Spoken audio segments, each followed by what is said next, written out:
Meta licencie 8000 employés tout en pivotant vers un modèle opérationnel centré sur l'IA. Elon Musk perd officiellement son méga procès de 134 milliards de dollars contre OpenAI. Et les géants du capital investissement versent des milliards dans de nouvelles infrastructures d'IA. Bienvenue dans le résumé quotidien. Je suis votre hôte, Étienne Noumen, ingénieur logiciel diplômé de l'Université Laval, basé à Calgary. Aujourd'hui, nous réalisons l'autopsie forensique de la brutale réaffectation du capital ce mardi 19 mai 2026. L'industrie technologique subit une violente restructuration pour financer la révolution de l'IA. Meta licencie 10% de ses effectifs mondiaux tout en transférant simultanément 7000 survivants vers des divisions d'IA nouvellement formées avec très peu de cadres. Cette quête impitoyable d'efficacité reflète un transfert de capital massif à Wall Street, alors que le gestionnaire d'actifs Blackstone annonce une coentreprise de 5 milliards de dollars avec Google pour construire les centres de données physiques nécessaires pour alimenter cette transition. Pendant ce temps, la guerre pour la domination de l'IA a connu deux développements majeurs. Un jury fédéral a rejeté de manière décisive le procès d'Elon Musk contre OpenAI, éliminant un obstacle juridique massif pour Sam Altman. Mais dans une défection stupéfiante, le cofondateur d'OpenAI, Andrej Karpathy, a officiellement rejoint le laboratoire rival Anthropic pour construire la prochaine génération d'agents autonomes. Mais avant de plonger dans les données, j'ai une brève requête stratégique. Les algorithmes de l'application que vous utilisez en ce moment dictent l'information qui parvient jusqu'à vous. Pour vous assurer de ne jamais manquer nos analyses les plus critiques, veuillez cliquer sur Suivre ou vous abonner à la chaîne Jamga Mind sur Apple Podcast pour toujours écouter complètement sans publicité. C'est une action gratuite d'1 seconde, mais c'est le moyen le plus direct de nous aider à développer cette recherche indépendante. Démêlons ensemble cette journée. En l'espace d'une seule semaine, une intelligence artificielle a codé son propre système d'exploitation à partir de zéro. Ouais. Et un juge fédéral a balayé un procès colossal de 134 milliards de dollars en moins de 2 heures. Et Wall Street a englouti 5 milliards dans du béton et de l'acier pour alimenter tout ça. Le paysage macroéconomique qu'on observe en ce 19 mai 2026 est d'une brutalité inouïe. C'est clair. C'est pas juste une simple mise à jour logicielle, hein. Non, vraiment pas. L'objectif de notre décryptage d'aujourd'hui, c'est de réaliser une autopsie stratégique de la situation. On va se baser sur les mémos internes qui ont fuité, les annonces de la Google I.O. et les décisions de justice de ces derniers jours. Et le fil conducteur de tous ces documents, c'est une réallocation violente et massive du capital et des talents. Absolument. C'est un transfert direct de valeur. Voilà. Et il faut bien comprendre la mécanique sous-jacente. Ceux qui s'intéressent à l'économie de la tech doivent voir que l'industrie ne cherche plus à augmenter la productivité de ses employés actuels. Elle est en train de purger la gestion humaine, en fait. Exactement. Elle purge la gestion humaine traditionnelle pour financer l'infrastructure physique et logicielle des machines. L'humain n'est plus le moteur de la croissance. Il est devenu un centre de coûts qu'on élimine, purement et simplement, pour libérer du capital. Et pour comprendre l'ampleur de ce transfert, il suffit de regarder un mémo des ressources humaines qui a fuité cette semaine chez Meta. Ah oui, celui-là, il a fait l'effet d'une bombe. Tu m'étonnes, tout le monde a vu les gros titres. 8000 licenciements, ça représente 10% des effectifs. Et avec des indemnités de départ très lourdes. On part de 16 semaines plus 2 semaines par année d'ancienneté. Et le gel de 6000 postes ouverts aussi.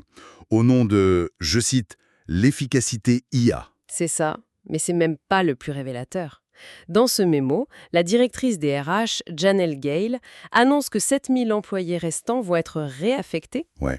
Réaffectés dans de nouveaux groupes basés sur des, et là je cite encore, structures de conception native IA. Le fameux jargon. Voilà. Qu'est-ce que ça veut dire concrètement ? Je veux dire, est-ce que c'est juste le nouveau mot à la mode pour dire qu'un algorithme est désormais le chef de service de ces 7000 personnes ? C'est super cynique, non ? C'est très cynique, mais sous le jargon, il y a une réalité mathématique impitoyable. En fait, une structure d'entreprise traditionnelle, elle est pyramidale. Pourquoi ? Parce qu'un cerveau humain a une limite cognitive. Bien sûr. Un manager ne peut superviser efficacement que, disons, 5 à 10 personnes. Donc il faut des managers pour gérer les managers. Exactement. Et ça crée des couches de validation, des réunions, des délais. Une structure native IA, au contraire, ça détruit cette pyramide.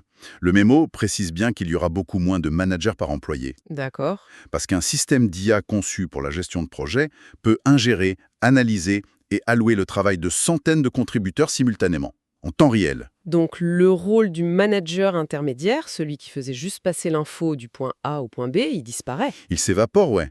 On remplace la coordination humaine par un tableau de bord automatisé. C'est fou. Et ce qui rend tout ça encore plus étrange, c'est le décalage avec les déclarations publiques d'autres dirigeants.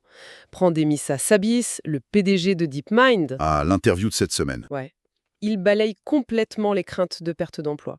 Il affirme que l'IA va rendre les entreprises tellement productives qu'elles voudront faire encore plus de choses et que du coup, ça va les forcer à embaucher plus d'humains. C'est une vision très optimiste. Très optimiste. Il accuse même ceux qui s'inquiètent de diffuser des messages alarmistes juste pour, je le cite, lever des fonds. La dissonance avec ce qui se passe chez Meta est totale. En fait, Hassabis décrit une théorie économique classique qu'on appelle le paradoxe de Jevons. Le paradoxe de Jevons. Ouais. Historiquement, quand une technologie rend l'utilisation d'une ressource plus efficace, la demande pour cette ressource augmente. Mais, et c'est un gros mais, cette théorie suppose que l'humain reste indispensable à l'exécution finale. Ce qui n'est visiblement plus le cas chez Meta. Exactement. Ce que les marchés voient aujourd'hui, c'est que l'automatisation de la gestion offre un retour sur investissement immédiat. La suppression du coût de coordination dégage des milliards de marge nette. Donc, entre la vision utopique du laboratoire de recherche et la réalité comptable de Wall Street, le choix est vite fait. Ils ont déjà choisi leur camp, ouais. Et justement, quand les géants de la technologie licencient des milliers de personnes pour se réorganiser autour de l'intelligence artificielle, cela prouve que le déploiement de l'IA nécessite une infrastructure de gestion sérieuse. Nous tenons à remercier notre sponsor, EIA, de rendre possible l'analyse d'aujourd'hui. EIA fournit la plateforme de gestion d'IA d'entreprise dont les organisations ont besoin pour transformer le potentiel brut de l'IA en une automatisation des flux de travail mesurable et sécurisée. Le lien se trouve dans les notes de l'émission. Et cette transition vers l'automatisation des flux, on la voit aussi dans la technologie elle-même.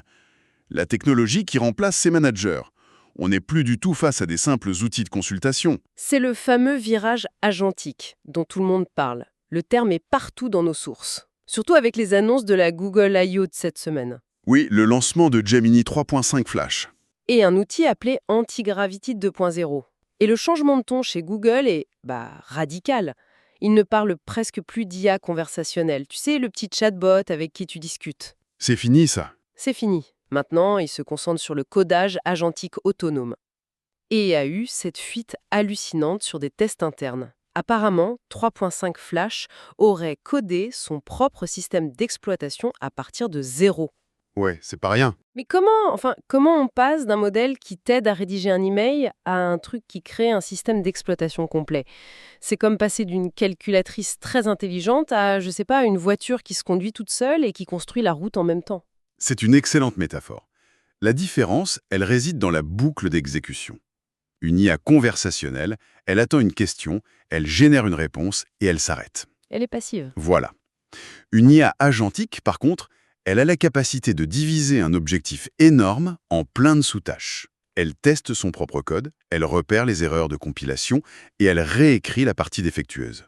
Toute seule, jusqu'à ce que ça marche. C'est un agent qui itère de manière autonome. C'est ça.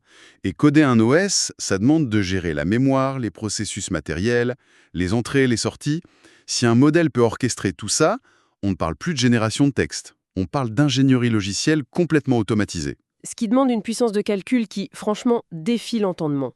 Sundar Pichai a annoncé sur scène que Google traite 3,2 quadrillions de tokens par mois. Contre 480 trillions l'année dernière. C'est ça. Arrêtons-nous 2 secondes sur ce chiffre. Un quadrillion, c'est 1 million de milliards. Pour bien visualiser la chose, c'est quoi un token à cette échelle? Et pourquoi cette explosion du volume est aussi révélatrice? Il faut comprendre qu'un token, c'est pas juste un mot dans une phrase. C'est l'unité de mesure fondamentale de l'effort de calcul de l'IA. D'accord. Autonome, il génère des millions de tokens en arrière-plan. Il les évalue, il les rejette avant même de te fournir un résultat. Donc le modèle se parle à lui-même. Exactement. Passer de 80 trillions à 3,2 quadrillions. Ça veut dire que l'infrastructure de Google n'est plus utilisée principalement par des humains qui posent des questions. Elle est inondée par des agents qui communiquent entre eux, qui testent des trucs 24 heures sur 24. La majorité du trafic devient non humain. Voilà. C'est vertigineux et ça explique pourquoi les cerveaux les plus brillants de l'industrie réagissent aussi brutalement. Tu penses à Karpathy? Je pense à Andrej Karpathy, ouais. Le milieu de la recherche a été secoué par sa décision. L'ancien architecte de l'autopilote chez Tesla, cofondateur d'OpenAI, vient de mettre en pause sa propre start-up Eureka Labs Pour rejoindre Anthropic. pour rejoindre Anthropic. Et il a dit lui-même qu'il avait sous-estimé la vitesse de progression de l'IA agentique et qu'il ressentait l'urgence de retourner dans un labo de pointe. Pourquoi Anthropic en particulier? Qu'est-ce qu'il a vu là-bas? Karpathy, il a compris que l'avantage concurrentiel, c'est plus l'interface utilisateur. C'est la couche fondamentale des agents. Et Anthropic construit tout un écosystème autour de ça. D'ailleurs, ils viennent de racheter Stainless. L'entreprise qui fait des bibliothèques de développement. Des SDK, oui. Ça prouve qu'ils veulent que leur modèle s'intègre sans friction directement dans le code des entreprises. Karpathy va simplement là où se trouve l'infrastructure la plus avancée pour exécuter ses agents. L'infrastructure, le nerf de la guerre. Et l'impact de cette course, on le voit déjà sur le coût du travail. On a vu cette semaine Cursor sortir la version 2.5 de Composer. Basé sur le modèle Kimi K2 de Moonshot. C'est ça, les performances rivalisent avec du GPT 5.5 ou Opus 4.7. Mais le vrai choc, c'est le prix. On est passé de 11 $ pour une page complexe à Moins d'$1. une division par 10 ? Mais comment on justifie une division par 10 en si peu de temps? La source mentionne un entraînement sur Colossus 2. C'est quoi exactement ce Colossus 2? Colossus 2, c'est pas un logiciel, c'est du matériel. C'est une architecture colossale, une grappe de serveurs optimisée à l'extrême pour éliminer les goulots d'étranglement de la mémoire. Ah, donc c'est physique. Totalement physique. Le vrai coût de l'IA, c'est pas le code. C'est l'électricité et le temps que passent les processeurs à chercher des données. En optimisant cette couche matérielle, des boîtes comme Moonshot font tourner des modèles énormes pour une fraction du prix habituel, qui nous ramène directement au licenciement chez Meta. La boucle est bouclée. Bah oui, si l'exécution d'une tâche de code s'effondre à moins d'$1 et que l'outil possède sa propre boucle d'itération agentique, tu n'as plus besoin d'une équipe humaine pour superviser. Le besoin fond comme neige au soleil. Exactement. Mais bon, pour diviser ces coûts et faire tourner ces quadrillions de tokens, il faut du béton, il faut des centres de données géants. Et on en vient à cette transaction monumentale annoncée cette semaine. Le deal Blackstone-Google. Oui, Blackstone et Google créent une nouvelle société d'infrastructure cloud IA basée aux États-Unis. Blackstone injecte 5 milliards de dollars 5 milliards. et ils prennent la majorité des parts. Pendant que Google fournit ses propres puces, les fameux TPU, l'objectif, c'est 500 MW de capacité d'ici 2027, géré par Benjamin Traynor-Sloss, l'ancienne Google. Mais attends, pourquoi un géant du capital investissement comme Blackstone, qui d'habitude achète des autoroutes ou de l'immobilier, veut-il prendre le contrôle physique de l'IA? Parce que le calcul informatique est devenu une ressource vitale. Comme l'eau ou l'électricité, le private equity cherche des rendements stables sur des décennies. Il ne parie pas sur un logiciel alors. Non, il ne parie pas sur qui va développer le meilleur algorithme. Il parie sur le fait que, quel que soit le gagnant, tout le monde devra louer leurs murs et leur électricité. C'est brillant en fait. C'est très malin. Et côté Google, fournir leur propre TPU, donc des processeurs tensoriels, conçus spécifiquement pour les maths de l'IA, au lieu des cartes graphiques standards, ça leur permet d'imposer leurs normes matérielles, tout en laissant le risque immobilier à Blackstone. 500 mégawatts, c'est la consommation d'une petite ville quand même. C'est titanesque. Mais un acteur financier comme Blackstone, ça mobilise pas 5 milliards sur un coup de tête. L'argent déteste le risque. Surtout à ce niveau-là. Et justement, l'industrie de l'IA était suspendue à une épée de Damoclès monumentale. Le procès d'Elon Musk contre OpenAI. Le fameux procès à 134 milliards. 134 milliards. Il accusait OpenAI de violation de confiance, d'enrichissement sans cause. Il voulait carrément annuler leur restructuration de 2025 et évincer Sam Altman et Greg Brockman. C'était une menace existentielle. C'était une menace qui visait le cœur même de la rentabilité du secteur. Si le tribunal avait donné raison à Musk, toute la structure de capitalisation hybride des labos d'IA, elle s'effondrait. Or, ce procès s'est terminé en un clin d'œil. Le jury fédéral d'Auckland a rejeté la plainte en moins de 2 heures. Moins de 2 heures pour 134 milliards. C'est insensé. La juge Yvonne Gonzalez-Rogers a déclaré les accusations prescrites. Elle a même menacé l'avocat principal de Musk, Stephen Mollo, de rejeter tout appel sur le champ. Quelles sont les conséquences d'un verdict aussi expéditif pour les flux de capitaux IA? Le message pour les marchés financiers est d'une clarté aveuglante. Ce verdict express, c'est un bouclier juridique absolu. La justice vient de valider le modèle. Exactement. Elle valide la légalité de la transition des labodia vers des modèles à but lucratif ultra capitalisés. Sans cette certitude, Blackstone n'aurait jamais lâché ses 5 milliards. Ce rejet crée un terrain de jeu sans risque juridique. Les capitaux peuvent enfin inonder le secteur matériel. Donc le capital quitte la gestion humaine pour se réfugier dans le béton, les puces et les agents autonomes. C'est vraiment la couche infrastructure. Tout à fait. Mais avant de conclure, regardons les applications finales de toute cette puissance sur le marché grand public. Parce que ça clignote de partout cette semaine. L'intégration est partout, oui. On a OpenAI qui signe un accord avec Malte pour offrir ChatGPT+ à tout le pays. Ils font aussi un partenariat avec Dell pour le modèle Codex en entreprise. Même Amazon utilise l'IA pour générer des podcasts entiers sur Alexa. Et à la Google I.O., on attend Gemini 4 Nano Banana pour concurrencer ChatGPT sur les images. Et les lunettes IA avec Warby Parker. Mais là où toute cette restructuration devient palpable, c'est dans la simulation du monde. L'entreprise Odyssey vient de dévoiler Starchild 1 et Agora 1. Leurs modèles multimodaux? Ouais, Agora 1, c'est un monde généré par l'IA pouvant accueillir 4 joueurs. La démo ressemble à un jeu de tir style GoldenEye, mais la doc dit que chaque pixel est généré en direct. Comment c'est possible de jouer sans moteur 3D? C'est là qu'on comprend l'utilité des quadrillons de tokens de calcul de Google. Ah, on y revient. Dans un jeu classique, le processeur calcule la géométrie d'un monde qui existe déjà, en arrière-plan. Avec Agora 1, il n'y a pas de fichier 3D.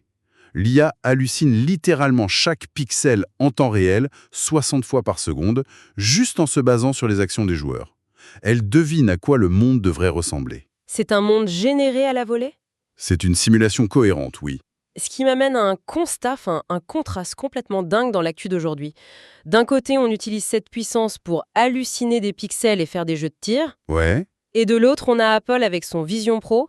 Ils viennent de sortir une mise à jour qui permet de contrôler un fauteuil roulant motorisé juste avec les yeux, via des systèmes comme Tolt et Lucy, sans devoir recalibrer tout le temps. C'est une avancée majeure pour l'accessibilité. Absolument. Il y a la citation de Pat Delan, qui est atteint de la maladie de Charcot, la SLA.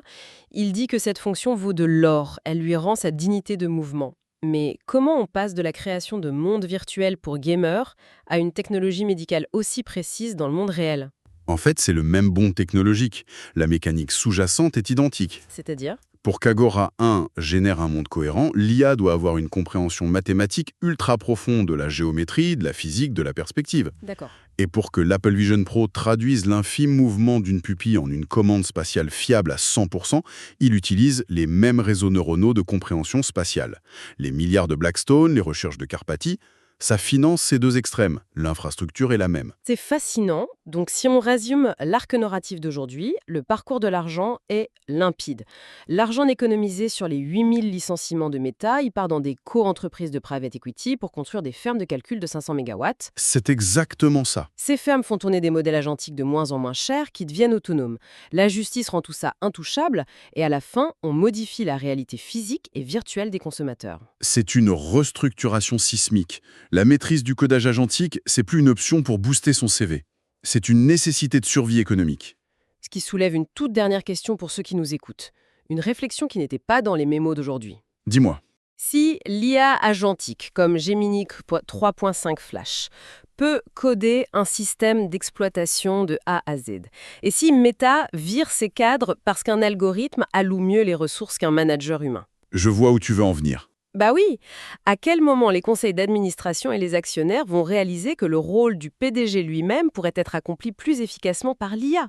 Un PDG, ça coûte des dizaines de millions de dollars, ça doit dormir, ça a des biais cognitifs. C'est vrai que techniquement, c'est juste un grand centre de traitement de l'information. Exactement. Donc ces dirigeants qui signent aujourd'hui ces licenciements massifs avec un cynisme assumé pour intégrer des structures natives IA, est-ce qu'ils ne préparent pas, sans s'en rendre compte, leur propre obsolescence? C'est une très bonne question. Ils automatisent leur propre poste. C'est une question que l'industrie finira bien par devoir affronter. Et sur ce, on vous laisse y réfléchir. À la prochaine!